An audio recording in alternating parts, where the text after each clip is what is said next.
Hello everyone, welcome to EduTap. So in today's 10 minutes a day series, we are going to discuss a topic private sector banks. तो private sector banks हैं जिन्हें individuals या corporations own करते हैं. तो most private sector banks are formed under the companies act. पहले companies act 1956 होता था, अब कंपनीज एक्ट 2013 है. तो उसके बाद के जितने भी प्राइवेट सेक्टर बैंक्स हैं वो इस एक्ट के अंडर फॉर्म हुए हैं. अब फॉरेन बैंक्स भी प्राइवेट सेक्टर की कैटेगरी में आ जाते हैं. तो ये वाले जो बैंक्स होते हैं they are constituted as per statute abroad. इनका इनकॉर्पोरेशन इंडिया से बाहर होता है एंड इंडिया में अगर इन्हें बैंकिंग बिजनेस करना है तो they are treated as other companies are treated under companies act, और इन्हें भी बैंकिंग रेगुलेशन एक्ट और आरबीआई एक्ट को फॉलो करना पड़ता है. अब यूनिवर्सल बैंक्स जो ओपन करना चाहते हैं प्राइवेट सेक्टर में उनके लिए ऑन टैप लाइसेंसिंग पॉलिसी है. पहले क्या होता था, आरबीआई एक विंडो ओपन करता था जिसके अंडर बैंक ओपन करने के लिए अप्लाई किया जा सकता था, लेकिन अब क्या है, कभी भी प्राइवेट सेक्टर बैंक ओपन करने के लिए अप्लाई किया जा सकता है. अब किसे प्रमोटर बनना है उसकी क्या रिक्वायरमेंट होनी चाहिए? तो अगर आप इंडिविजुअल हो या प्रोफेशनल हो, आपके पास कम से कम 10 साल का एक्सपीरियंस होना चाहिए है बैंकिंग सेक्टर या फाइनेंस सेक्टर में सीनियर लेवल पे, अगर आप प्रमोटर बनना चाहते हो यूनिवर्सल बैंक के. लार्ज जो इंडस्ट्रियल हाउसेस हैं, टाटाज, बिरलाज, रिलायंसेस, इनको अलाउड नहीं है, एलिजिबल नहीं है ये प्रमोटर्स बनने के लिए ऑफ प्राइवेट सेक्टर बैंक्स, लेकिन ये 10% तक का इन्वेस्टमेंट कर सकते हैं.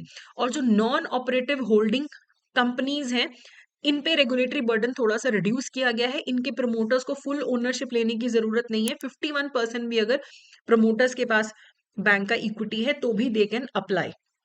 अब कैपिटल रिक्वायरमेंट क्या है?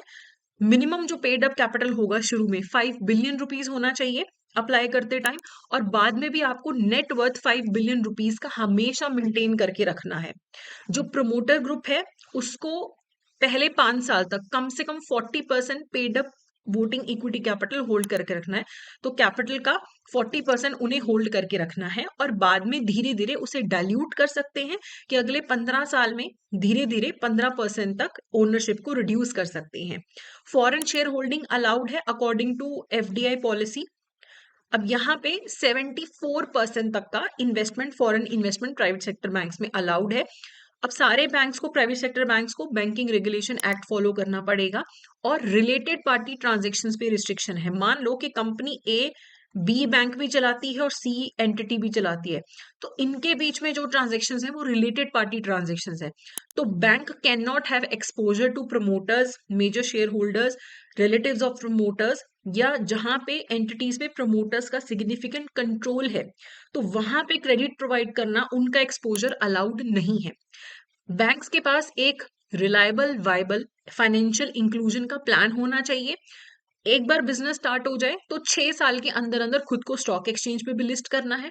25% ब्रांचेस अनबैंक्ड रूरल एरियाज में होनी चाहिए जिनकी पॉपुलेशन 10,000 से कम है.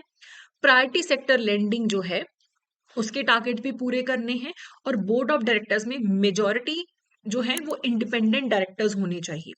अब अगर किसी को प्राइवेट सेक्टर बैंक ओपन करना है, तो अगर उसको अप्लाई करना है तो अपनी एप्लीकेशन वो कभी भी सबमिट कर सकते हैं क्योंकि ऑन टैप लाइसेंसिंग है. इवैल्यूएशन कैसे होता है? आप एप्लीकेशन देते हो, पहले एप्लीकेशन का रिव्यू करती है स्टैंडिंग एक्सटर्नल एडवाइजरी कमेटी. उसके बाद एप्लीकेशन जाती है, फॉरवर्ड अगर हो जाए तो इंटरनल स्क्रीनिंग कमेटी के पास जाती है जिसमें गवर्नर और डिप्टी गवर्नर होते हैं. उसके बाद आपकी एप्लीकेशन जाएगी committee of the central board में, जहां फाइनल अप्रूवल मिल जाए तो फिर इन प्रिंसिपल अप्रूवल मिलता है 18 महीने का. इन 18 महीने में अगर बैंक अपना ऑपरेशन स्टार्ट कर ले, वेल एंड गुड, अदरवाइज जो अप्रूवल है वो कैंसिल हो जाता है. अगर आपकी एप्लीकेशन रिजेक्ट होती है तो आप 1 महीने के अंदर अंदर अपील कर सकते हैं सेंट्रल बोर्ड ऑफ डायरेक्टर्स को.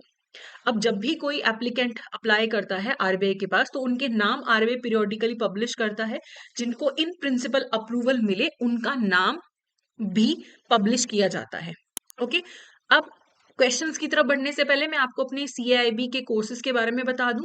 अगर आप डिटेल में प्रिपरेशन करना चाहते हैं तो you have our master course जिसमें रिकॉर्डेड क्लासेस होंगी, एग्जाम से पहले live classes, test series, chapter wise MCQs, previous year questions, note, सब कुछ अवेलेबल होगा.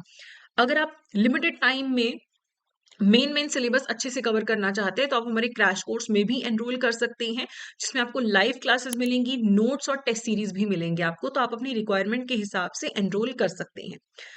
अगला है Question: which of the following statements about promoter eligibility for universal banks is or are correct? Resident individuals with at least 10 years of senior level experience in banking and finance can promote universal banks. तो बिल्कुल सही, 10 साल का experience होना चाहिए. Large industrial houses are eligible to promote banks? बिल्कुल भी नहीं, they are not allowed. Large industrial houses can invest in universal banks but can not promote them. ये बिल्कुल सही है कि इन्वेस्ट कर सकते हो 10% तक का, प्रमोटर नहीं बन सकते हो. तो सेकंड स्टेटमेंट गलत हो जाता है, तो 1 और 3 जो है यहाँ पे करेक्ट है, यानी कि बी करेक्ट आंसर है. Next is regarding the capital requirement for universal banks, which of the following is और are true? Minimum paid up voting equity capital 5 billion rupees होना चाहिए, correct. Minimum net worth 10 billion rupees का होना चाहिए, ये गलत है, 5 बिलियन रुपीज ही होना चाहिए. प्रमोटर ग्रुप कम से कम 40% paid up voting equity capital hold करके रखेगा पहले 5 साल, बिल्कुल सही है. बाद में अगले 15 साल में डिल्यूट करके 15% पे लाया जा सकता है. तो यहाँ पे 1 और 3 करेक्ट है, यानी कि ए हमारा करेक्ट आंसर है. अब अगर इस सेशन को आप रिवाइज करना चाहते हैं, इसका पीडीएफ चाहते हैं, तो वो आपको हमारे टेलीग्राम चैनल पे मिल जाएगा, जिसका लिंक आपको डिस्क्रिप्शन में मिल जाएगा, तो आप वो भी ज्वाइन कर सकते हैं. बाकी आपको कोई भी डाउट है तो आप हमें मेल कर सकते हैं hello@edutab.co.in पे. तो होपफुली ये सेशन आपके लिए हेल्पफुल रहा होगा. So that's it for today. Thank you so much.